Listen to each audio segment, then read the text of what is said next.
జిల్లా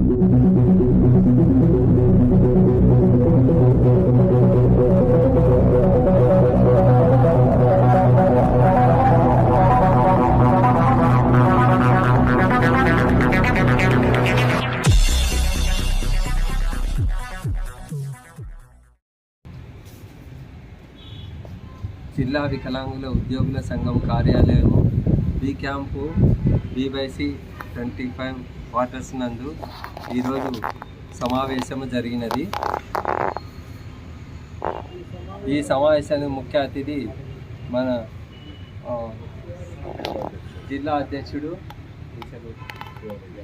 ఎం శివారెడ్డి గారు, తర్వాత జనరల్ సెక్రటరీ కె కృష్ణుడు గారు, తర్వాత యు సాంబశివరావు గారు ట్రెజరరు, తర్వాత జిల్లా ఉపాధ్యక్షుడు వీరేష్ బాబు, తర్వాత ఈసీ మెంబర్లు వచ్చేసి రాజశేఖరు, వివి గిరి, శ్రీనివాసులు, సిహెచ్ శ్రీనివాసులు తదితరులు హాజరైనారు. ఈ కార్యక్రమం దిగ్విజయంగా జరిగినది. ఈ సమావేశంలో కొన్ని సమస్యలు కూడా మన ప్రెసిడెంట్ గారు తెలియపరిచినారు. వాటిని పరిశీలించవలసిందిగా కోరుచున్నాను. ఈరోజు కర్నూలు బి క్యాంపు నందని వికలాంగ ఉద్యోగస్తుల భవనం నందు వికలాంగుల సమస్యలపై సర్వసభ్య సమావేశం నిర్వహించడం జరిగింది. ఈ సర్వసభ్య సమావేశంలో ముఖ్యంగా పలు విషయాలను చర్చించి అందులో భాగంగా పూర్తిగా క్రిపిల్డ్ అయినటువంటి ఉద్యోగస్తులు వయస్సురీత్యా ఎవరైనా ఉద్యోగం చేయడానికి శరీరం సహకరించని ఎడల 55 సంవత్సరములకు వాలంటరీ రిటైర్మెంట్ తీసుకొని వారి కుటుంబ సభ్యులకు ఉద్యోగం ఇచ్చే విధంగా ప్రతిపాదనలు సిద్ధం చేసి, అలాగే ఫిజికల్లీ హ్యాండిక్యాప్డ్ ఎంప్లాయీస్ ఎవరైతే ఉన్నారో వాళ్లకు ఇప్పుడు ఇస్తున్నటువంటి కన్వీనెన్స్ అలవెన్స్ ఏదైతే ఉందో అందులో 10% ఇస్తూ దానికి స్లాబ్ 2000 మించకుండా స్లాబ్ పెట్టడం జరిగింది. నెక్స్ట్ PRCలో ఆ స్లాబ్ ఏదైతే ఉందో ఆ స్లాబ్ను తీసేసి ప్రతి ఒక్క ఉద్యోగస్తుడు వారి బేసిక్ పేకి అనుగుణంగా ఇప్పుడు ఇస్తున్నటువంటి 10% ఏదైతే ఉందో దాన్ని గవర్నమెంట్ సహృదయంతో 20%కు పెంచి స్లాబ్ కట్ ఆఫ్ అనేది పెట్టకుండా ప్రతి ఒక్క ఉద్యోగికి తన బేసిక్ పేలో 20% ఇవ్వవలసిందిగా తీర్మానం చేయడం జరిగింది. అదేవిధంగా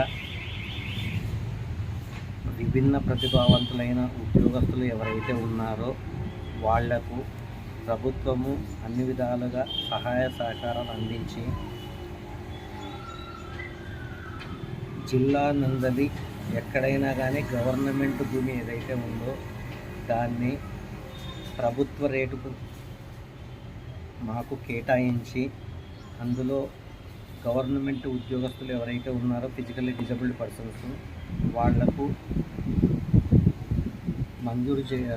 ఇంటి స్థలాలు మంజూరు చేయవలసినదిగా కోరడమైనది. అదేవిధంగా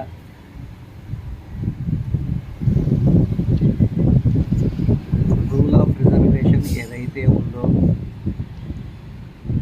లేటెస్ట్ జీవో ప్రకారము 4% రూల్ ఆఫ్ రిజర్వేషన్ ఏదైతే ఉందో అన్ని ప్రభుత్వ శాఖల నందు ఆ రూల్ ఆఫ్ రిజర్వేషన్ను ఖచ్చితంగా ఇంప్లిమెంట్ చేసి ప్రతి ఒక్క వికలాంగ ఉద్యోగస్తులు ఎవరైతే ఉన్నారో వాళ్లకు ప్రమోషన్ల కొరకు అవకాశం కల్పించవలసినదిగా గవర్నమెంట్ దృష్టికి పై తెలిపిన విషయంలో కాకుండా నెక్స్ట్ వచ్చేసి ఫిజికల్లీ డిజబుల్డ్ పర్సన్స్ ఎవరైతే ఉన్నారో ఆ పర్సన్స్ ఎవరైతే ఇమ్మీడియట్గా మెడికల్ నీడ్ అవసరము వాళ్లకు హాస్పిటల్స్లో చేరిన తర్వాత ఎంత అయితే వాళ్ళ బిల్లు ఎంతైతే వాళ్ళు క్లెయిమ్ చేస్తారో ఆ క్లెయిమ్ మొత్తాన్ని కూడా ఎన్టీఆర్ ట్రస్ట్కి పంపిస్తే దాంట్లో స్లాబ్స్ పెట్టేసి పలాని దానికి ఇంతనే ఉంటుందని చెప్పేసి రిస్ట్రిక్షన్స్ పెట్టి అమౌంట్ కట్ చేసి పంపించడం జరుగుతుంది. ఆ విధంగా కాకుండా ఫిజికల్లీ డిజబుల్డ్ పర్సన్స్ ఎవరైతే ఉన్నారో వాళ్ళందరూ కూడా ట్రీట్మెంట్ తీసుకున్నటువంటి మొత్తం అమౌంట్ ఏదైతే ఉందో ₹1 తగ్గకుండా మెడికల్ రియంబర్స్మెంట్ చెల్లించే విధంగా గవర్నమెంట్కు వినతిపత్రం సమర్పించడానికి ఈ సమావేశం నందు తీర్మానం చేయడం జరిగింది. Thank you.